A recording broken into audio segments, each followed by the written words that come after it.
அஸ்ஸலாமு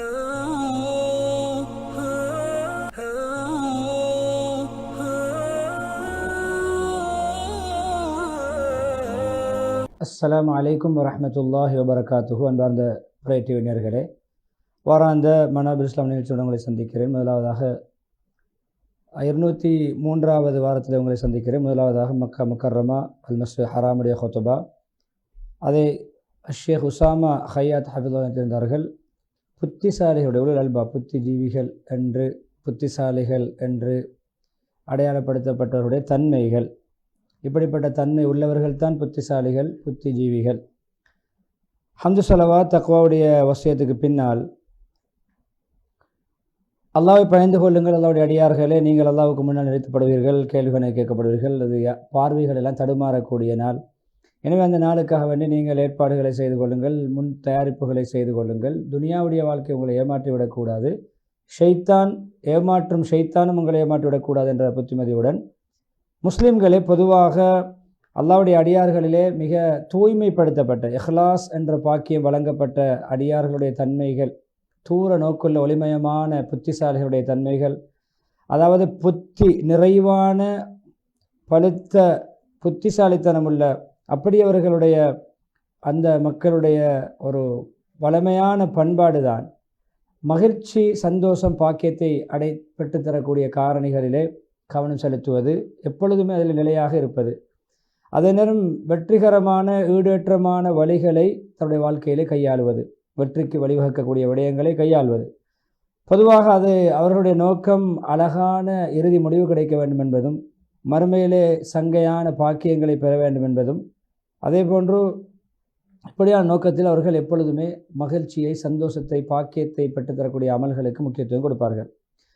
குர்ஆன் இப்படிப்பட்டவர்களை புகழ்ந்து பேசியிருக்கிறது, அதிகமாக பாராட்டி இருக்கிறது. அவருடைய பண்பாடுகளின் சிறந்த கண்ணியமான பண்பாடுகளை முன்வைத்து, அவருடைய தன்மைகளை முன்வைத்து குர்ஆன் பாராட்டி இருக்கிறது.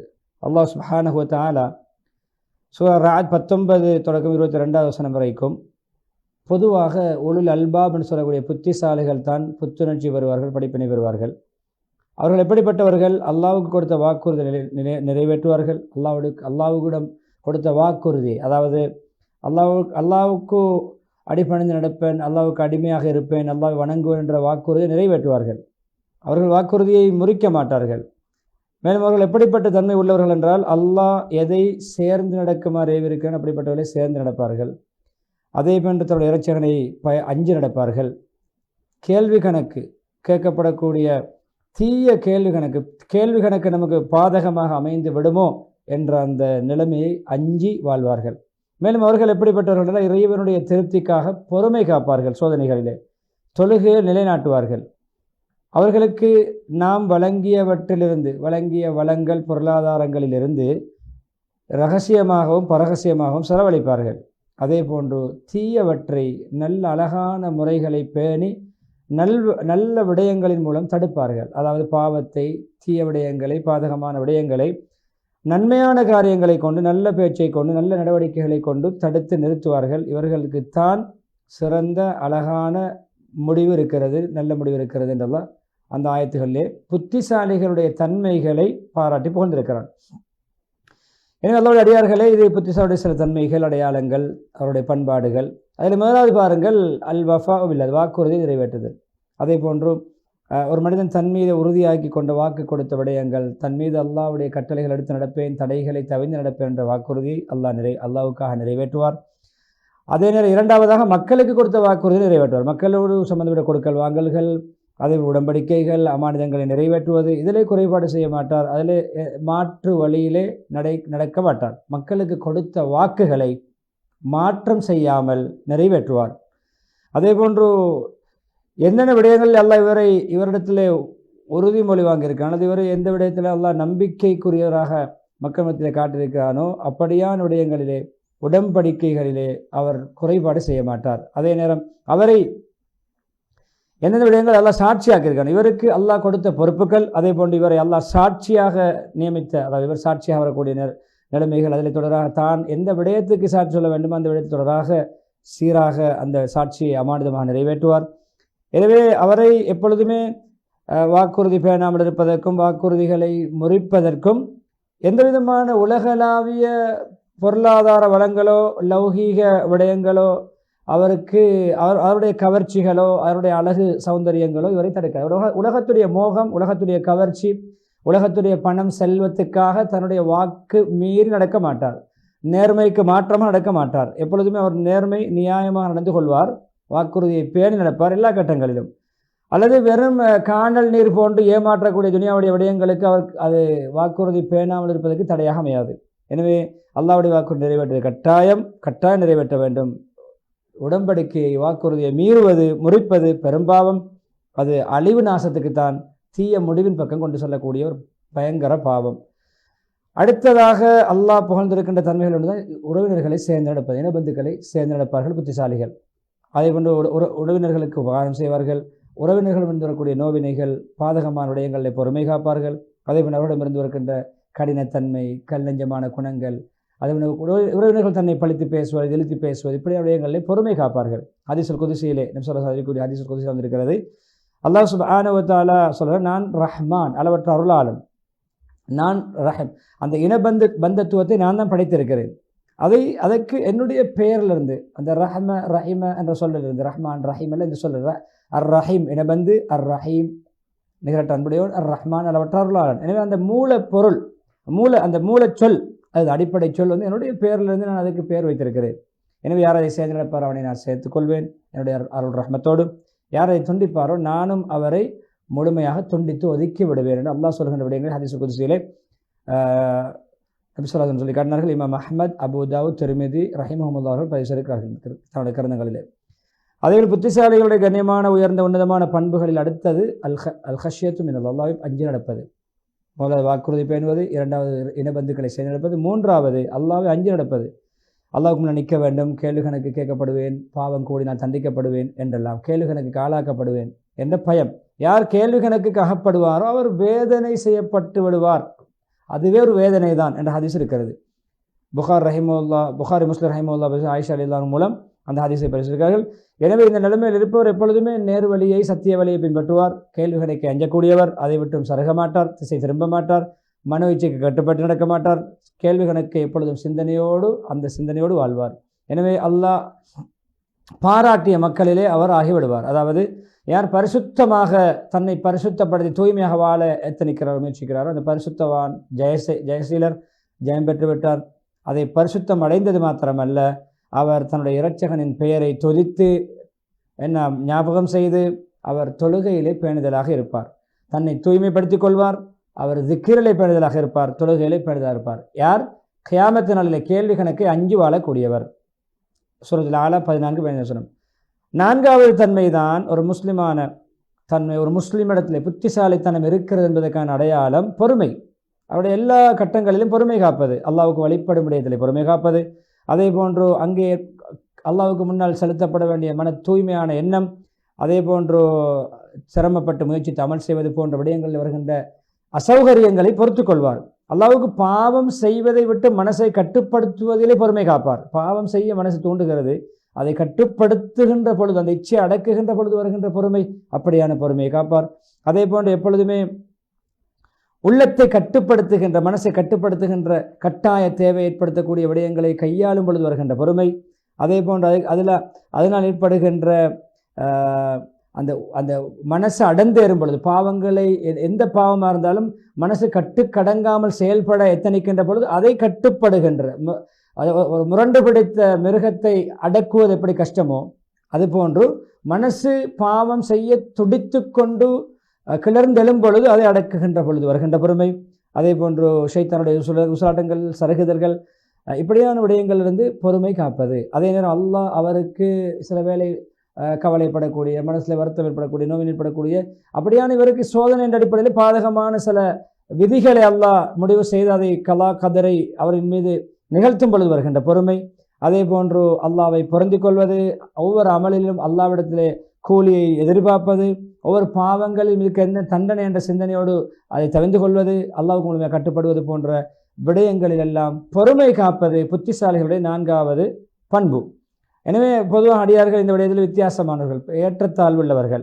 எனவே யார் மிக உன்னதமான உயர்ந்த ஸ்தானத்தில் பொறுமை காப்பாரோ, நன்மை எதிர்பார்ப்பாரோ அவருடைய கூலியும் பிரமாண்டமான மகத்தான கூலியாக அமையும்.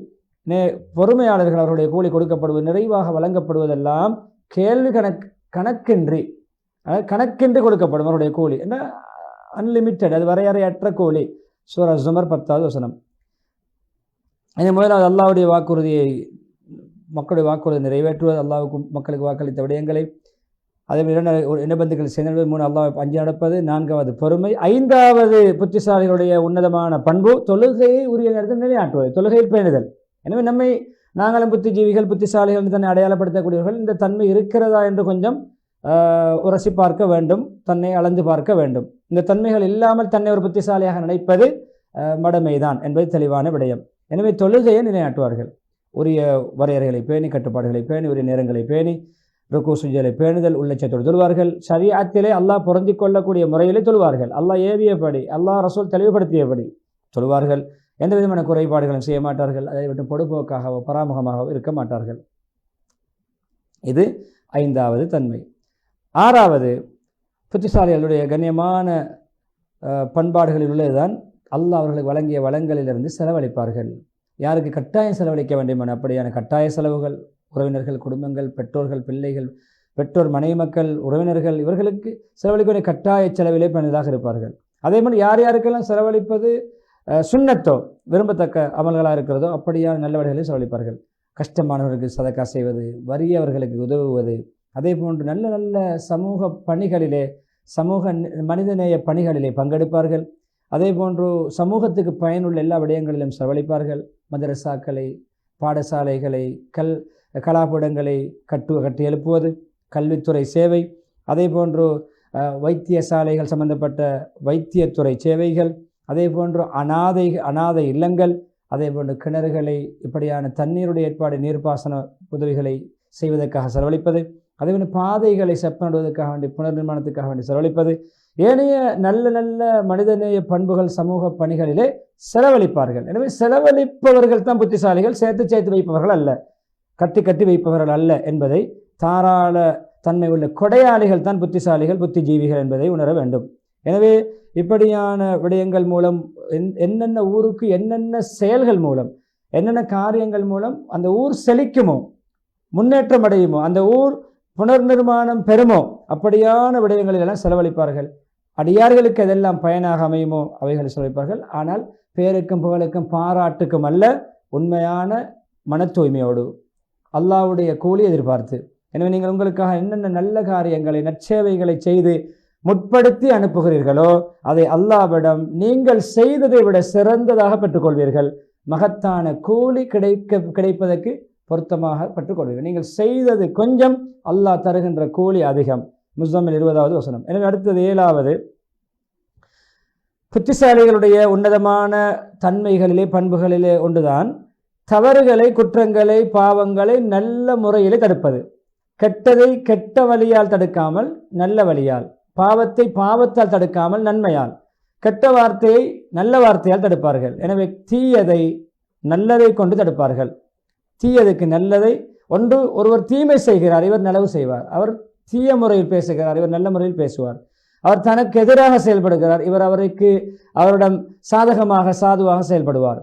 கெடுதியை நலவை கொண்டு தடுப்பது, உபகாரத்தின் மூலம் தடுப்பது, அது இஸ்லாம் கூறுகின்ற குரானிய ஒழுக்கத்துக்கு கட்டுப்படும் முகமாக அல்லாஹ் சுப்ஹானஹு வ தஆலா அதை ஒழுக்கமாக கட்டுத்தந்திருக்கிறான். சூரா ஃபுஸ்ஸிலத் 34-35 நீங்கள் எப்பொழுதுமே மக்களை தடுக்கின்ற பொழுது நல்ல அழகான வழிமுறைகளை, பேச்சுகளை, நடவடிக்கைகளை கொண்டு தடுங்கள். எனவே அப்படி நீங்கள் அழகான ஒருவர் தீய முறையில், தகாத முறையில், முறைகேடாக நடக்கின்ற பொழுது நீங்கள் முறையாக, ஒழுக்கமாக, அழகாக, பண்பாக நடக்கின்ற பொழுது உங்களுக்கும் யாருக்கும் மத்தியிலே பகைமை இருக்கிறதோ அப்படிப்பட்ட பகைவரை உற்ற நண்பராக அல்லாஹ் மாற்றுவான். எனவே இப்படியான பாக்கியம் பொறுமைசாலிகளுக்கு தான் கிடைக்கும். இந்த பாக்கியம் அதிர்ஷ்டசாலிகளுக்கு தான் கிடைக்கும். சூரா அந்த புஸ்தகம் 34-35. எனவே இப்படியான பண்புகள், சில பண்புகளை சொன்னார்கள். எனவே இப்படியான பண்புகளை நாங்கள் ஒரு மனிதர் உள்ளடக்க வேண்டும், வாழ்க்கையிலே செயல்படுத்த வேண்டும். இப்படியான நடுநிலை போக்கை கையாள வேண்டும். நல்ல வெற்றிகரமான, தனக்கு ஈடேற்றம் கிடைக்கின்ற வழிகளிலே மனிதன் வாழ்க்கையை அமைத்துக் கொள்ள வேண்டும். அழிவு நாசத்தை விட்டு தூரமாக்க வேண்டும். அழிவு நாசத்தின் பக்கம் விட்டு தரக்கூடிய விடயங்களை விட்டும் ஒதுங்க வேண்டும் என்று சொல்லிவிட்டு, புத்திசாலிகள் இவர்களைத்தான் அல்லாஹ் உயர்த்தி வைத்திருக்கிறான். இம்மையிலும் மறுமையிலும் உயர்த்துவான். அவர்களுடைய அந்தஸ்தை எப்பொழுதுமே அல்லாஹ் உயர்ந்ததாகவே வைப்பான். மறுமையிலும் தான் அதே போன்று இறைவனுடைய ரஹ்மத்தில் அவர்கள் குடியிருக்கக்கூடிய ஒரு பாக்கியத்தை அல்லாஹ் கொடுப்பான். அது உண்மையிலே மிக பெரும் கூலிகளுக்கு உரித்தானவர்கள் அல்லாஹ் ஆக்குவான். அவர்களுக்கு தான் சிறந்த அழகான முடிவிருக்கிறது. ஆரம்பத்தில் ஓதின ஆயத் அதுவரைக்கும் முடித்தார்கள். இப்படிப்பட்டவர்களுக்கு அழகான சிறந்த தங்குமிடம் இருக்கிறது. அதை சொல்லிவிட்டு அந்த தங்குமிடம் சுவர்க்கம் என்பதை பின்னால் அல்லாஹ் விவரிக்கிறான். அதாவது 22, 24 வசனங்கள் 22 வரைக்கும் ஓதிவிட்டு நிறுத்தினார்கள். இப்பொழுது தொடரை சொல்கிறார்கள். அந்த அழகான தங்குமிடம் சிறந்த தங்குமிடம் என்றால் என்ன? அவர்கள் அதினின்ற சுவனங்களில் நுழைவார்கள். அவர்கள் மாத்திரமல்ல, அவர்களுடைய பெற்றோர்கள், அவர்களுடைய மனைவிமார்கள், ஆண்களாக இருந்தால் மனைவிமார்கள், பெண்களாக இருந்தால் கணவன்மார்கள், அவருடைய பிச்சளங்கள் எல்லோருமே அவர்களில் யார் யாரெல்லாம் நல்லவர்களாக இருந்தார்களோ, இவருடைய பெற்றோர்கள், பிள்ளை, மனைவி மக்கள் யார் யாரெல்லாம் சாலிஹூன்களாக இருந்தார்களோ இவர்களோடு சேர்ந்து அதினண்ட சுவர்க்கத்தில் நுழைவார்கள். மலக்குமார்கள் அவர்களிடத்திலே எல்லா வாசல்களாலும் நுழைவார்கள். சலாம் சொல்லிக் கொண்டு நுழைவார்கள். மலக்குமார்கள் அவர்களிடம் வரும்பொழுது சலாம் சொல்லிக் கொண்டு வருவார்கள். அப்பொழுது நீங்கள் உலகத்திலே பொறுமையோடு வாழ்ந்த காரணத்தினால் இன்று உங்களுக்கு சாந்தியும் சமாதானமும் நிம்மதியும் ஈடேற்றமும் கிட்டட்டும். இதுதான் சிறந்த இடம், சிறந்த தங்கமிடம் என்று அவர்கள் வாழ்த்து சொல்லி மலக்குமார்கள் வரவேற்பார்கள், அவர்களை பாராட்டுவார்கள் என்று சொல்லி பரக்கத்துக்கு துவா செய்து இஸ்திக்பார் மருத்துவ முதலாவது குத்துபாவை முடித்துவிட்டு இரண்டாவது குத்துபா ஹம்சலவாத் தக்வாவுடைய வசதிக்கு பின்னால் பொதுவாக இதற்கு நேர் மாற்றமான ஒரு கூட்டமும் இருக்கிறார்கள். எப்பொழுதுமே அழிவு பாதையில் செல்லக்கூடிய நேரான வழியை பின்பற்றக்கூடிய கூட்டத்துக்கு மாற்றமான, வெற்றி ஜெயம் பெற்ற கூட்டத்துக்கு மாற்றமானவர்கள் நேர் மாற்றமாக செயல்படுவார்கள். எப்பொழுதுமே அவர்களுடைய சங்கையான குணங்கள் இவர்களிடம் இருக்கும், அவர்களிடம் அதுக்கு மாற்றமான தீய குணங்கள் இருக்கும். அவர்கள் தான் அல்லாஹ்வுடைய வாக்கு நிறைவேற்ற மாட்டார்கள். எப்பொழுதுமே உறுதியாக மிக ஸ்ட்ராங்காக உறுதிப்படுத்தப்பட்ட நிலைமையில் கூட எவ்வளவுதான் உறுதியாக சொன்னாலும் வாக்குறுதி நிலையாட்ட மாட்டார்கள். உறுதியாக வாக்களிப்பார்கள். வார்த்தையை பார்த்தால் நிச்சயம் இதை செய்வோம் என்று வாக்கு கொடுப்பார்கள், ஆனால் நிறைவேற்ற மாட்டார்கள். எனவே கொடுக்கின்ற வாக்கை எந்த கட்டத்திலும் நிறைவேற்றாத ஒரு கூட்டமும் இருக்கிறார்கள். அவர்கள் எப்பொழுதுமே எதிர்மறையாக செயல்படுவார்கள். எப்பொழுதுமே மக்களை கணக்கெடுக்காமல் புறக்கணித்து நடப்பார்கள். அல்லாஹ் சேர்த்து கொள்ளுமாறு சொன்னவற்றை துண்டித்து வெட்டி ஒதுக்கி நடப்பார்கள். சேர்க்க வேண்டியதை ஒதுக்கி இனபந்துக்களை ஒதுக்குவார்கள், துண்டித்து நடப்பார்கள். நல்லமலுக்கு பெற தீயாமல் செய்வார்கள். பூமியிலே நலவு செய்ய வேண்டிய நல்ல சமூக பணிகள், நற்சேவைகள், நற்கர்மங்கள் புரிய வேண்டியவர்கள் பூமியை குழப்பி திரிவார்கள். எங்கு போனாலும் குழப்பம் ஏற்படுத்துவார்கள், பூமியை சொதப்புவார்கள் என்ற அந்த சொல் பயன்படுத்தப்படுகிறது. இஃப்சாத் ஃபில், எப்பொழுதுமே பூமியை குழப்பி கொண்டிருப்பார். எங்கு போனாலும் குழப்பம் புரிவார்கள். குஃப்ரை கொண்டு, பாவத்தை கொண்டு, அல்லாஹ்வுடைய நல்ல வழிகளை, நல்ல மக்களை கூட நல்லவர்களாக வாழ விட மாட்டார்கள். அப்படிப்பட்ட ஒரு கூட்டமும் இருக்கிறார்கள். அவர்களை அல்லாஹ் எச்சரிக்கை செய்திருக்கிறார். அவர்களை அல்லாஹ் ரஹ்மத்திலிருந்து தூரமாக்குவதாக எச்சரித்திருக்கிறார்.